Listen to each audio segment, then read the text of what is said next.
नमस्कार। आज का हमारा पहला करंट अफेयर है स्पोर्ट्स से संबंधित। आपको पता है कि टोक्यो ओलंपिक को क्या कर दिया गया है, कोरोना की वजह से 1 साल के लिए एक्सटेंड कर दिया है। देखिए, एक खेल के एक्सटेंड होने की वजह से विश्व के जितने भी इंपॉर्टेंट स्पोर्ट्स इवेंट्स हैं सभी को क्या करना पड़ रहा है, एक्सटेंड करना पड़ रहा है। तो आज का जो हमारे पास लेटेस्ट में करंट अफेयर है वो है BWF वर्ल्ड क्या है, बैडमिंटन है ना, ये बैडमिंटन से संबंधित है। BWF वर्ल्ड बैडमिंटन चैंपियनशिप जिसका आयोजन कब किया जाना था, 2020 में किया जाना था। अब इसका आयोजन 29 नवंबर से लेकर 5 दिसंबर 2021 में आयोजित किया जाएगा। मैं फिर से रिपीट कर रहा हूं, BWF वर्ल्ड बैडमिंटन चैंपियनशिप जिसका आयोजन 2020 में किया जाना था, इसका आयोजन 29 नवंबर से लेकर 5 दिसंबर 2021 में किया जाएगा। कहां पे किया जाएगा, हुआवे स्पेन में।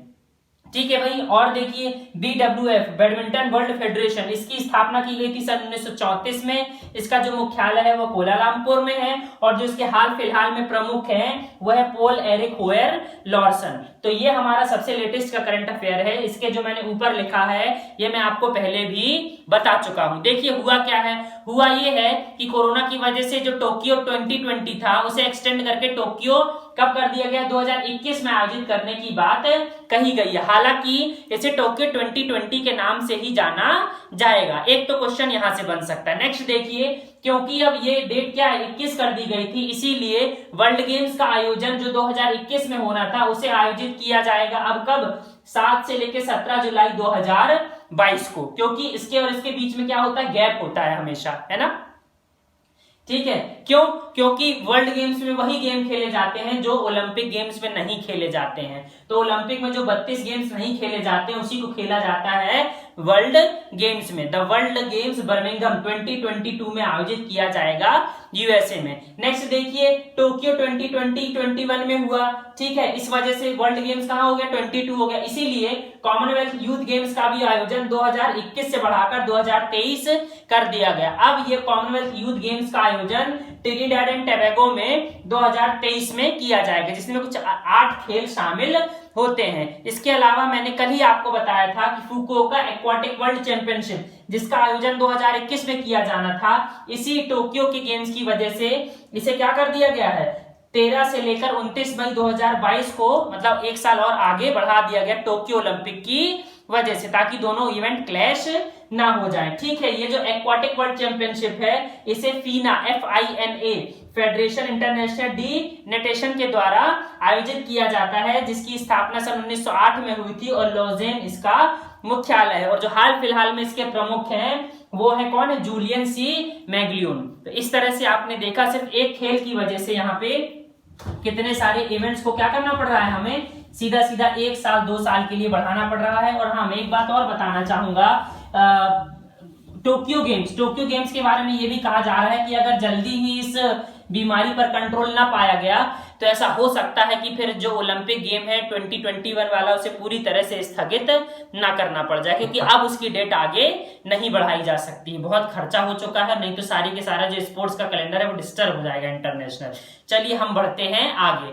आगे देखिए, आगे चंडीगढ़ प्रशासन, चंडीगढ़ प्रशासन ने एक ऐप जारी किया है, चंडीगढ़ है ना, CHD कोविड। तो ये मैंने लिख दिया है यहां से, देखिए चंडीगढ़ का ये CHD लिया क्या, चंडीगढ़ कोविड ऐप। तो बस आप इतना ही याद कर लीजिए, एक ऐप लॉन्च किया, आपको पता होगा मोहाली की पुलिस ने एक ऐप लॉन्च किया था, कोविड कंट्रोल ऐप। इसके अलावा आपको याद होगा मैंने आपको बताया था CSIR।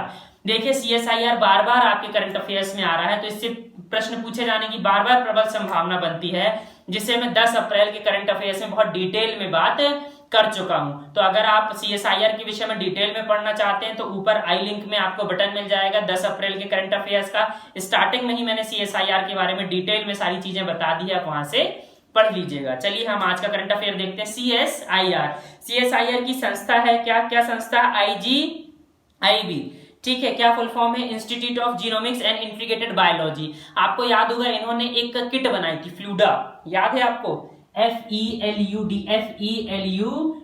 आपको याद होगा मैंने आपको बताया था फ्लूडा किट, ये जो कोरोना का टेस्ट किया जाता है वो काफी महंगा पड़ता है, 4,500 से 5,000 रुपए पड़ता है। इस फ्लूडा किट से सिर्फ ये कितना मैंने बताया था आपको, सिर्फ 500 रुपए में आपका टेस्ट कर लिया जाएगा। अब इस फ्लूडा किट को क्या बहुत ज्यादा बनाने के लिए, बड़ी मात्रा में बनाने के लिए टाटा सन्स के साथ साझेदारी कर रही है। तो ये IGIB जो दिल्ली में है, CSIR की एक संस्था है, इसने इस फ्लूडा किट के लिए किसे टाटा सन्स के साथ साझेदारी की है। तो ये है आज का आपका CSIR से संबंधित करंट अफेयर। आप CSIR को डिटेल में पढ़ लीजिएगा, मैं फिर से कह रहा हूं यहां से क्वेश्चन आने की प्रबल संभावना है। चलिए हम बढ़ते हैं आगे। आगे देखिए Max Bupa health insurance. Max Bupa health insurance में कृष्णा रामचंद्रन नए MD और CEO बनाए गए हैं। नेक्स्ट करंट अफेयर की तरफ चलिए कल मैंने आपको बताया था DST department of science and technology की 50वीं वर्षगांठ के अवसर पर कोविड कथा ऐप लॉन्च किया गया था हमारे स्वास्थ्य मंत्री के द्वारा। आज यही DST department of science and technology के द्वारा एक प्राइज दिया गया है जिसका नाम है, क्या नाम है, young career award. Young career award in nano sciences and technology. ये दिया गया है IIT बॉम्बे के एक प्रोफेसर है सौरभ लोढ़ा को। मैं फिर से रिपीट कर रहा हूं, young career award in nano sciences and technology. ये अवार्ड दिया गया है सौरभ लोढ़ा को, IIT बॉम्बे के प्रोफेसर है। ठीक है, इन्होंने ट्रांजिस्टर टेक्नोलॉजी में काफी काम किया है, नैनो टेक्नोलॉजी के माध्यम से। चलिए हम बढ़ते हैं आगे। आगे देखिए DRDO ने क्या किया है, इनके एक laser science and technology centre है DRDO का। इन्होंने एक UV डिसइंफेक्शन टावर बनाया है जिसका नाम दिया है UV ब्लास्टर। आप नाम रखिए क्या, UV ब्लास्टर। अब ये क्या होता है भाई, अल्ट्रावायलेट वाला। अब देखिए होगा ये कि छोटा सा एक टावर टाइप का बनाया है, बहुत बड़ा नहीं छोटा सा है। अगर आप एक लैंप की तरह है, अगर आप उसको क्या रूम में रख देंगे, मान लीजिए 12x12 के अगर आप एक रूम में रख देते हैं और थोड़ी देर के लिए उसको जला देते हैं, तो अल्ट्रावायलेट रेजेस का उपयोग करके वो आपके रूम को क्या कर देगा, पूरी तरह से सैनिटाइज कर देगा। वहां पे सारे जो जर्म्स हैं और जो बैक्टीरिया है, जो वायरसेस हैं, वो क्या हो जाएंगे, मर जाएंगे। तो आपको फायदा होगा। आप बोलेंगे सर फिर अल्ट्रावायलेट रेजेस नुकसान पहुंचाएगी, व्यक्ति को भी नुकसान पहुंचाएगी, क्योंकि आपने कुछ दिन पहले ही ओजोन परत के बारे में बहुत डिटेल में पढ़ा था।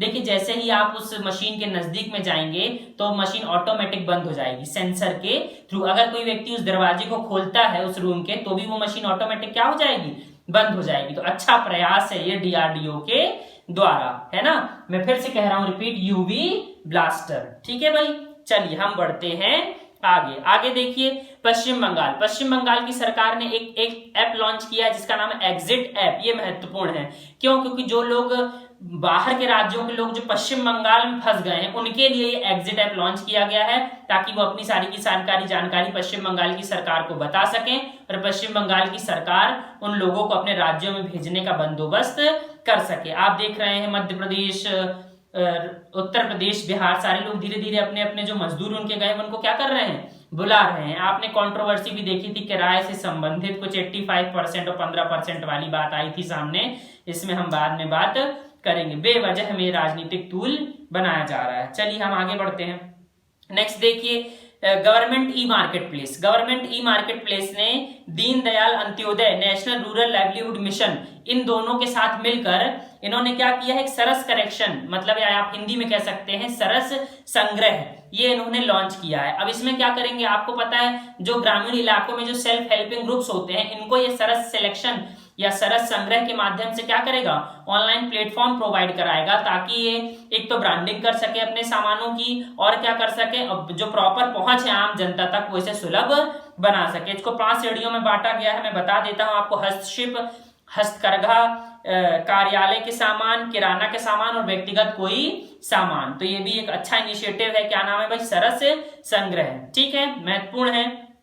चलिए आगे बढ़ते हैं। आगे देखिए एक पुरस्कार है, आज पुरस्कार है मार्कस वॉलेनबर्ग पुरस्कार। मैं फिर से रिपीट कर रहा हूं, मार्कस वॉलेनबर्ग पुरस्कार 2020 3 लोगों को दिया गया है। यह है जोसेफ जे लैंड्सबर्ग, रिचर्ड एच वॉर्निंग और निकोलस सी कोब्स। आप डिटेल में मेरे इंस्टा टेलीग्राम पर पढ़ लीजिएगा, नीचे आपको डिस्क्रिप्शन में लिंक मिल जाएगा फोटो के सहित। ठीक है, मैं फिर से नाम रिपीट करता हूं, जोसेफ जे लैंड्सबर्ग, रिचर्ड एस वॉर्निंग और निकोलस सी कोब्स। इन तीनों लोगों को 3PG, है ना, 3PG का मतलब है 3P आपके, 3P और G।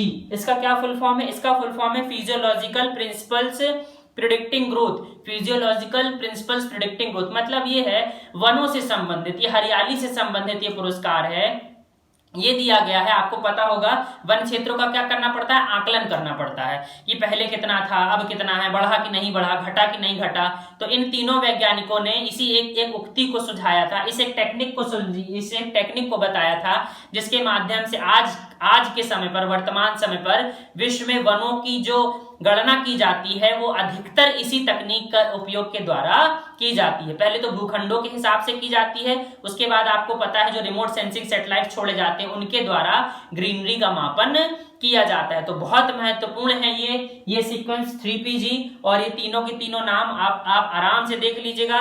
मार्कस वॉलेनबर्ग पुरस्कार की स्थापना हुई थी वर्ष 1980 में, 2 बिलियन क्रोनर इसकी जो पुरस्कार राशि है, और स्टॉकहोम स्वीडन है ना, स्वीडन की राजधानी है, वहां पर यह दिया जाता है। ठीक है भाई, चलिए हम चलते हैं आगे देखिए national gallery of modern art, इन्होंने क्या किया है, national gallery of modern art ने NGMA के संग्रह से ये एक वर्चुअल कार्यक्रम आयोजित किया है। मैं फिर से रिपीट कर रहा हूं, NGMA के संग्रह से, चलिए मैं लिख देता हूं NGMA, ठीक है भाई, NGM national gallery of modern art. तो ये एक छोटा सा प्रोग्राम है, वर्चुअल कार्यक्रम है। इसमें क्या किया गया है, इस महीने इस वीक की जो थीम है इसकी वो है आर्टिस्ट बाय आर्टिस्ट। ये आपको याद होगा रविन्द्रनाथ टैगोर, इनकी 159 जयंती आने वाली 7 मई को, हम पढ़ेंगे इसे, है ना, उन्हीं की याद में ये जो थीम दी गई है आर्टिस्ट बाय आर्टिस्ट, ये इन्हीं को याद करते हुए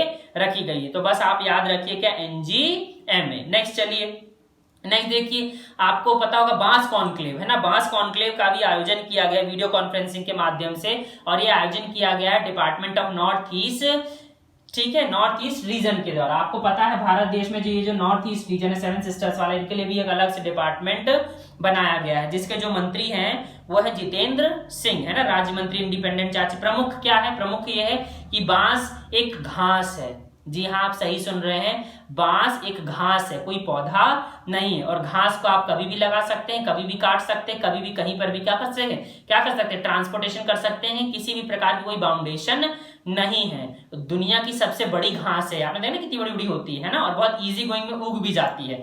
ठीक है, तो ज्यादा से ज्यादा बांस लगाइए, ज्यादा से ज्यादा बैम्बू प्रोडक्ट का उपयोग करिए, और भारत की ग्रामीण अर्थव्यवस्था और MSME व्यवस्था को क्या करिए, अपना सहयोग प्रदान कीजिए। बांस की वर्चुअल मीटिंग। हम बढ़ते हैं आगे देखिए, आर्मी ट्रेनिंग कमांड के प्रमुख बनाए गए हैं हमारे लेफ्टिनेंट जनरल राज शुक्ला। मैं फिर से रिपीट कर रहा हूं, लेफ्टिनेंट जनरल राज शुक्ला। हाल फिलहाल में हमारे आर्मी के चीफ है जनरल मनोज मुकुंद नरवाने। किस नंबर पर है भाई, 28वें नंबर के ये जनरल है, 28 नंबर के। CDS कौन है, जनरल विपिन रावत, ये भी 4 स्टार रैंक है, CDS की 5 स्टार रैंक नहीं है। ठीक है, और हमारे जो मोटो है आर्मी का वो है सर्विस बिफोर सेल्फ, अपने से पहले सर्विस कीजिए, किसकी, देश की। आगे बढ़ते हैं हम आगे देखिए, रशिया ने एक पुरस्कार दिया है, द्वितीय विश्व युद्ध मेडल दिया है उत्तर कोरिया के जो शासक है किम जोंग उन को। क्यों दिया है भाई, दिया ये है कि द्वितीय विश्व युद्ध हुआ था उस समय पर कुछ रशियन सैनिक मारे गए थे, कहां पर, उत्तर कोरिया में। तो उत्तर कोरिया में उन रशियन सैनिकों के लिए एक स्मारक बनाया गया है, जिसका उन्नयनीकरण किया गया था, फिर से उसे अच्छे से रिकंस्ट्रक्ट किया गया था, किसके द्वारा, किम जोंग उन के द्वारा। इसीलिए यह पुरस्कार उनको दिया गया है। ये उत्तर कोरिया की जो एम्बेसी है वहां पर दिया गया है, जो उत्तर कोरिया के विदेश मंत्री थे उनके द्वारा यह पुरस्कार ग्रहण किया है। जो एम्बेसडर थे रशिया के नॉर्थ कोरिया में, उन्होंने यह प्रदान किया है। नॉर्थ कोरिया के शासक आप देख सके, किम जोंग उन, प्योंगयांग इसकी राजधानी है। और रशिया के जो राष्ट्रपति हैं वो हैं व्लादिमीर पुतिन। मैं आपको बताना चाहूंगा, नाजी सेना, जब सेकंड वर्ल्ड वॉर हुआ था, जो हिटलर की नाजी सेना थी उसने अटैक किया था रशिया के ऊपर, और रशिया ने बहुत समझदारी से ठंडे इलाके का फायदा उठाकर घेर कर सेना को मार दिया था। उसी की 75वीं वर्षगांठ के अवसर पर यह पुरस्कार इन्हें दिया गया है। साथ ही साथ जो जश्न मनाया जाएगा 75वीं जीत पर नाजियों की सेना पर, उसमें भी मुख्य अतिथि के तौर पर किम जोंग उन को आमंत्रित किया गया है व्लादिमीर पुतिन के द्वारा। इसके अलावा एक ऑपरेशन चलाया गया है, ऑपरेशन समुद्र सेतु। ये जो भारतीय विदेश में फंसे हुए हैं उनको लाने के लिए इसमें 2 जहाज इंपॉर्टेंट रखते हैं, ये है INS जलस्व और INS मगर। मैं फिर से रिपीट कर रहा हूं, इंडियन नेवल शिप INS जलस्व और INS मगर। मालदीव की राजधानी माले है। यहाँ के जो राष्ट्रपति हैं वो इब्राहिम मोहम्मद सालेह। 1965 में इसको आजादी मिली थी, किसके द्वारा? यूनाइटेड किंगडम के द्वारा। और 2019 में दोबारा जीतने के बाद सबसे पहले प्रधानमंत्री मोदी गए थे मालदीव की यात्रा पर। अतः अगर आपको वीडियोस पसंद है तो प्लीज लाइक करें, शेयर करें, सब्सक्राइब करें और बेल आइकन को क्लिक करें। धन्यवाद।